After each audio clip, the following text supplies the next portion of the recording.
Shalom saudara, haleluya, selamat datang ke siri Renungan Surat Korintus yang pertama. Kiranya kasih karunia dan damai sejahtera dari Allah Bapa kita dan dari Tuhan Yesus Kristus menyertai Anda. Kita lihat 1 Korintus bab 7 ayat 29 hingga 31 dengan tajuk ini, beristri tetapi hidup seolah-olah tidak beristri. Mari kita baca dari ayat 29. Saudara-saudara, inilah yang kumaksudkan, yaitu waktu telah singkat. Karena itu, dalam waktu yang masih sisa ini, orang-orang yang beristri harus berlaku seolah-olah mereka tidak beristri. Dan orang-orang yang menangis seolah-olah tidak menangis.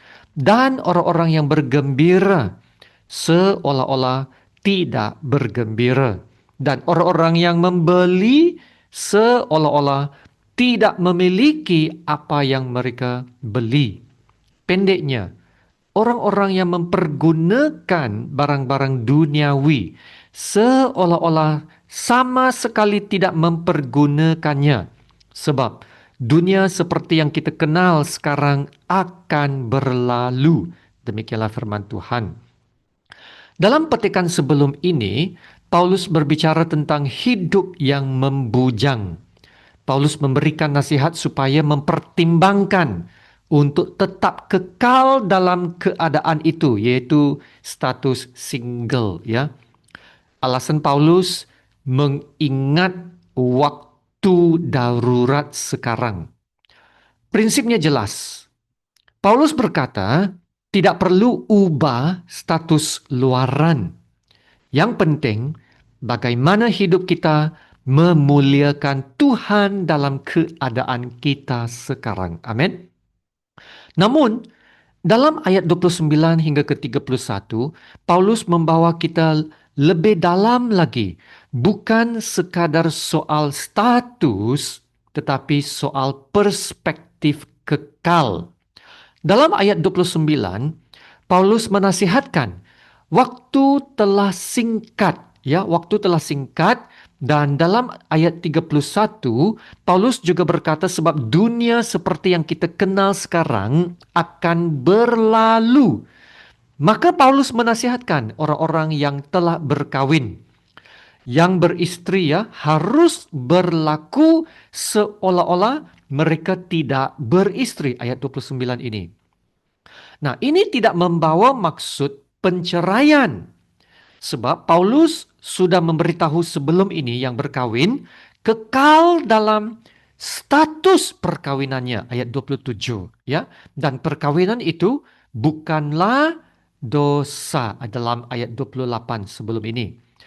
Kalau kita dapat mengurus dan menjaga perkawinan kita dengan baik, yaitu dapat hidup berharmoni, saling mendorong, mendoakan satu sama lain, kita tidak perlu bimbang dan khawatir tentang perkawinan kita.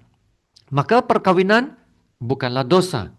Namun yang Paulus tekankan ialah soal keutamaan. Dalam apapun status kita, hubungan kita dengan Tuhan tetap menjadi pusat hidup. Bukannya kita mengabaikan perhubungan suami istri, bukan begitu. Tetapi kita mengatur keutamaan kita. Apabila kita mengasihi Tuhan dan mengutamakan Tuhan, kita akan mengasihi dan menghormati pasangan kita.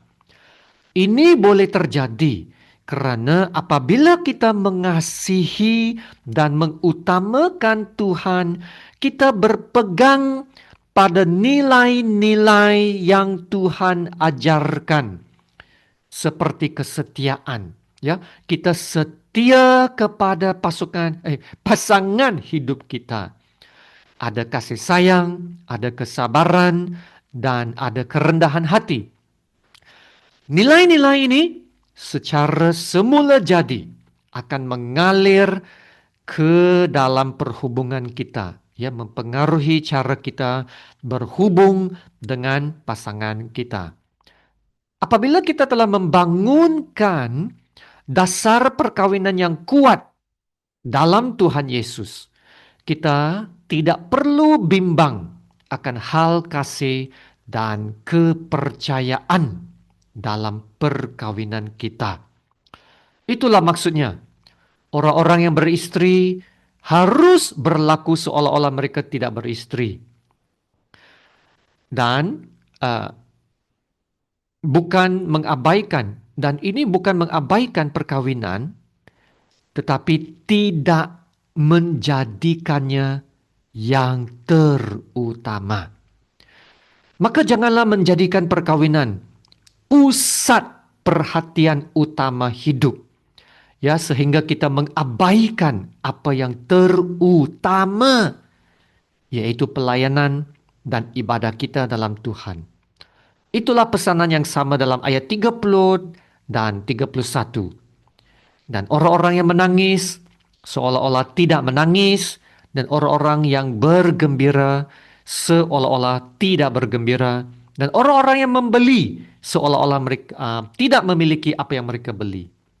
Pendeknya, orang-orang yang mempergunakan barang-barang duniawi seolah-olah sama sekali tidak mempergunakannya. Sebab dunia seperti yang kita kenal sekarang akan berlalu. Saudara, kalau ayat sebelumnya 29 berkata waktu telah singkat, sekarang ini dijelaskan dalam ayat 31, dunia yang sekarang akan berlalu. Yaitu segala yang kita alami dalam kehidupan kita sekarang, suka atau duka, memiliki atau tidak memiliki, semuanya itu bersifat sementara sahaja. Semuanya akan berlalu.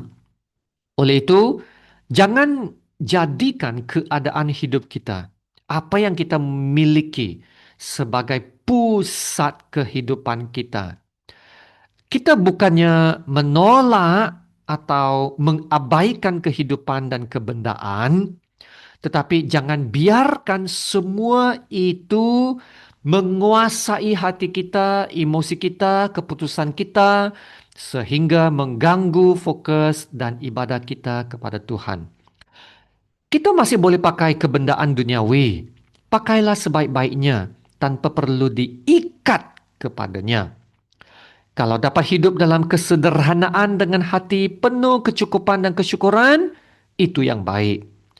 Pusat perhatian hati kita tetap adalah satu, yaitu Yesus Kristus. Amin. Kasih karunia Tuhan Yesus menyertai Anda. Mari kita berdoa. Bapa kami yang di surga, Allah Bapa yang kami sembah, kami puji dan kami kasihi. Terima kasih Bapa untuk firman-Mu. Kami disedarkan perlunya hidup dalam kesederhanaan, supaya kami tidak merumitkan hidup dengan pelbagai kebendaan duniawi yang hanya sementara. Firman-Mu juga mengatakan ibadah yang disertai rasa cukup membawa keuntungan besar. Sebab kami tidak membawa apa-apa ke dalam dunia, kami pun tidak dapat membawa apa-apa keluar dunia. Asal ada makanan dan pakaian, cukuplah. Ya Bapa, tolong kami. Tolong kami untuk memusatkan hati dan pikiran kami kepada hal-hal yang lebih penting. Ibadah kami, perhubungan kami, dan pelayanan kami dalam Tuhan Yesus. Kami percaya janji-Mu bahwa Allah yang dalam kekayaannya memberikan kepada kami segala sesuatu untuk dinikmati. Dan Allah juga akan memenuhi segala keperluan kami menurut kekayaan dan kemuliaannya dalam Yesus Kristus. Karena itu, ajarlah kami untuk terus mencari dahulu kerajaan-Mu. Haleluya, terima kasih Bapa. Dalam nama Tuhan Yesus yang termulia, kami berdoa dan ucap syukur. Amin.